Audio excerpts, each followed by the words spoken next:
आता बघूयात मुंबई पुण्यातील टॉप 9 वर। मुंबईकरांचा प्रवास दर्जेदार होण्यासाठी पालिका रस्ते दत्तक योजना राबवणार। यामध्ये 370 हून अधिक प्रमुख रस्त्यांची जबाबदारी 246 कनिष्ठ पर्यवेक्षकांवर सोपवण्यात येणार। मुंबईतील घर विक्री गेल्या वर्षीपेक्षा 14% घटली। ऑक्टोबर महिन्यात फक्त 11,200 घरांचे सौदे होऊन 1,004 कोटींचा महसूल मिळाल्याची माहिती। मुंबईतील मेट्रो 3 मधून ऑक्टोबरमध्ये 38,63,000 प्रवाशांनी प्रवास केला। आतापर्यंत या मार्गिकेवरून प्रतिदिन सरासरी 1,41,000 प्रवासी प्रवास करत आहेत। महावितरणच्या ग्राहकांना वीज बिलातील नाव बदल आता ऑनलाईन करता येणार आहे। अर्ज केल्यानंतर केवळ 3 ते 7 दिवसांमध्ये मंजुरी जी आहे ती मिळणार आहे।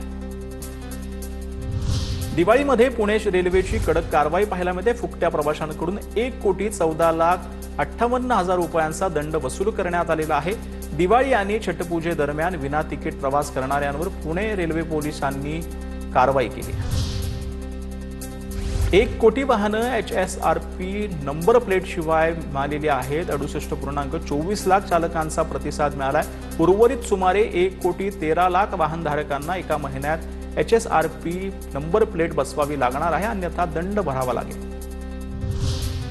मुंबई महानगरपालिकेनं म्हाडाचे 130 कोटी रुपये थकवले आहेत। उपकराच्या माध्यमातून पालिका दरवर्षी म्हाडाला 10 कोटी देत असतं, मात्र पालिकेनं 2012 पासून उपकराची रक्कम न दिल्याची माहिती मिळते। पिंपरी चिंचवड महापालिकेच्या ठेवीमध्ये घट झालेली आहे। 2015-2016 मध्ये 6,862 कोटी 89 लाख रुपयांवरती असलेल्या ठेवी 2025 मध्ये 4,894 कोटी 78 लाखांवर आल्यात, तर पालिकेवरती 560 कोटी रुपयांचं कर्जही असल्याची माहिती मिळते।